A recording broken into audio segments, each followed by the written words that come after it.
दोस्तों चलते हैं और एक नजर डालते हैं दशकों पुराने भारतीय इतिहास की ओर और एक ऐसे ही दर्द भरी ऐतिहासिक दास्तान से आपको रूबरू कराने जा रहा हूं, जो मानवीय ऐतिहासिक सभ्यता का सबसे दर्दनाक और दुर्भाग्य दिन कहने में कोई बुराई नहीं, जिसकी कल्पना मात्र से देह में सेहत पैदा कर देने वाली इन घटनाओं से दिल को दहला कर रख देता है। इसलिए जरा दिल थाम कर हमारे साथ बने रहिए। दोस्तों नमस्कार, आपका फिर से स्वागत है। आप देख रहे हैं और मैं हूँ रजनीश कुमार आदित्य हमारे यूट्यूब चैनल के माध्यम से। तारीख थी 15 अगस्त 1947 का वो दिन, जब देश में एक तरफ लोग आजादी का जश्न मना रहा था तो दूसरी तरफ दर्दनाक नजारे दिल को दहला रहे थे। अंग्रेजी सत्ता भी आजादी की खुशियां भी बंटवारे की बहुत बड़ी कीमत चुकाकर सौंपी थी। 14-15 अगस्त की रात को भारत और पाकिस्तान दो हिस्सों में बंट गया था। 15 अगस्त की सुबह भी ट्रेनों में घोड़े, खच्चर और पैदल हर तरफ आदमी भाग रहा था, मानो भूचाल आना पड़े हो। पाकिस्तान से हिंदुस्तान और हिंदुस्तान से पाकिस्तान आने वालों के चेहरे से मानो सारे रंग ही गायब थे। सिर पर पोटली, नंगे पांव, फटे हाल, आंखों में जिंदगी का सबसे बड़ा हादसा समेटे हुए ये लोग किस वतनों में अपना वजूद तलाश रहे थे,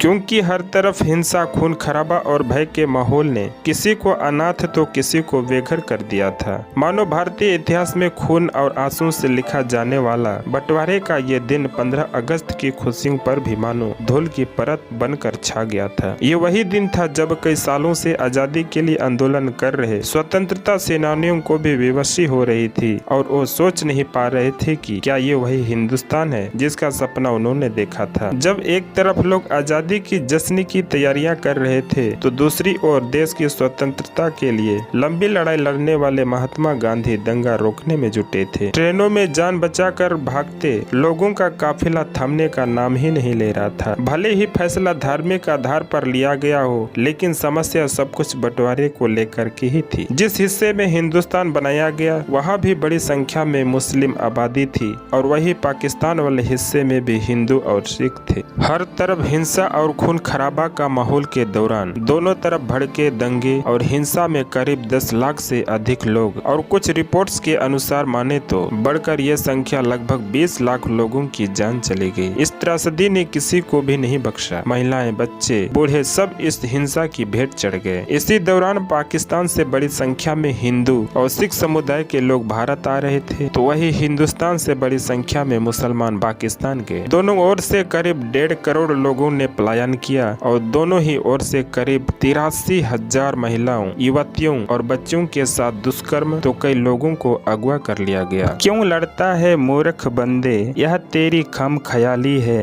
पेड़ की जड़ तो एक वही, हर मजहब एक एक डाली है। बंटवारे की इस रिश्ते में इंसानियत का पूरी तरह खत्म हो गई। 15 अगस्त 1947 से ठीक 9 दिन पहले 60 मुसलमानों का कत्ल अमृतसर में कर दिया गया। इससे पहले यानी 6 अगस्त को 14 सिखों का कत्ल लुधियाना, फिरोजपुर और जलालाबाद के पास कर दिया गया था। 1947 के अगस्त महीने के पहले सप्ताह के अंदर ही खून खराबों से अमृतसर की धरती लाल रंग ले चुकी थी। हर रोज तकरीबन दर्जनों से अधिक लोग अपनी जान देकर बंटवारे की कीमत चुका रहे थे। उस दर्द भरे दास्तान को तो देखा नहीं जा सकता है, लेकिन उस पल को महसूस जरूर किया जा सकता है। आजादी से 48 घंटे पहले यानी 13 अगस्त 1947 को लाहौर से अमृतसर के लिए ट्रेन रवाना होती है। लाहौर के मुगलपुरा स्टेशन से अमृतसर के एक भी जिंदा इंसान नहीं पहुंचा। 42 हिंदू सिखों को ट्रेन पकड़ने से पहले ही मौत के घाट उतार दिया गया। जब पंजाब बंटवारे की आग के लपटों में जल रहा था और उस वक्त दिल्ली रेलवे स्टेशन से पाकिस्तान स्पेशल ट्रेन पाकिस्तान के लिए रवाना होती है, जिसमें पाकिस्तान जाने वाले में सरकारी अफसर और कर्मचारी के परिवार मौजूद थे। पाकिस्तान स्पेशल ट्रेन को शानदार तरीके से विदा किया गया, मगर जैसे ही पटियाला पहुंचती है तो पहली बार किसी ट्रेन में हमले शुरू हो गए और जिसमें एक महिला और एक बच्चे की मौत हो जाती है। और जब इस बात की खबर लाहौर और कराची पहुंची तो बदला लिया गया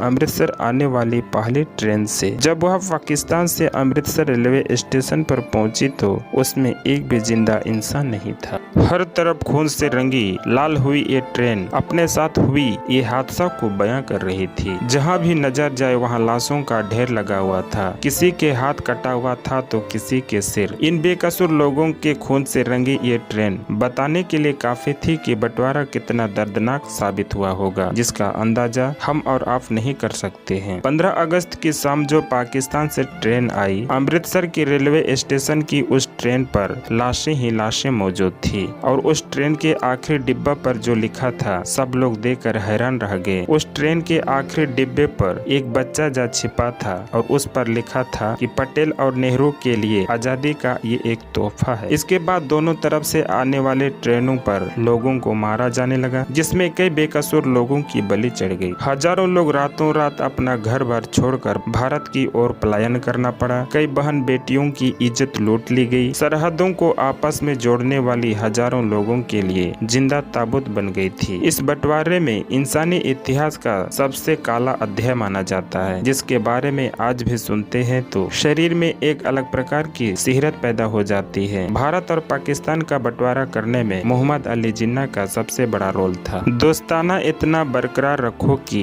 मजहब बीच में न आए कभी, धर्म की पहचान तो इंसानियत में है रखा, लड़ना ना तो गीता ना ही कुरान ये सिखाती है कभी। दोस्तों, वही आजादी से कुछ यानी 1 वर्ष पहले भारत की पूर्व मुस्लिम लीग द्वारा सीधी कार्रवाई की घोषणा के बाद 16 अगस्त 1946 को कोलकाता में हत्याकांड एवं दंगे शुरू हो गए थे, जब मुस्लिम लीग तथा बंगाल की तत्कालीन और तीसरी यानी आखिरी प्रधानमंत्री तथा पाकिस्तान के 5वें प्रधानमंत्री रहे हुसैन शहीद सोहरावर्दी के उकसाने पर कोलकाता, बंगाल और बिहार के सीमावर्ती क्षेत्रों में मुसलमानों ने 72 घंटे के भीतर 20,000 से अधिक हिंदू लोगों को मार दिया गया और 20,000 से अधिक लोग गंभीर रूप से घायल, और इतना ही नहीं करीब 1 लाख से अधिक निवासियों को बेघर छोड़ दिया गया। कई मासूम हिंदू लड़कियों और महिलाओं का सामूहिक बलात्कार उनके परिजनों के सामने किया गया। इस हिंसा में बंगाल की नोआखली, बिहार, संयुक्त प्रांत, आधुनिक उत्तर प्रदेश, पंजाब और उत्तरी पश्चिमी फ्रंटियर प्रांत के आसपास के क्षेत्रों में और धार्मिक दंगों को जन्म दिया। दोस्तों, ये तस्वीर जो आप देख रहे हैं ये कोई शमशान या कब्रिस्तान की कंकाल नहीं है, बल्कि ये कलकत्ता की उन सड़कों की है जिन सड़कों पर हजारों की तादाद में पड़ी ये लाशें और दीवारों एवं घर की छतों पर बैठे ये गिद्ध भी किसी चिड़ियाघर की नहीं है, बल्कि उन दंगों में मारे गए बेकसूर लोगों की लाशों को खाने वाले गिद्ध है। ये हिंसा, दंगे और खून खराबा का ये नजारा महाभारत युद्ध की याद दिलाता है। चारों तरफ खून की लाल रंगों से रंगी और लाशों के ढेरों से पड़ी हुई ये धरती उस घटना का स्पष्ट बयां करती है कि उन लाशों को उठाने के बाद तो दूर कोई उसे देखने वाला भी नहीं था। जो गिद्ध, कौवा, कुत्ता और शियार जैसे मांसाहारी पशुओं का भोजन बने उन लाशों को जिसे नोच नोच कर खा रहे थे। दोस्तों, जरा एक बार कल्पना कीजिए कि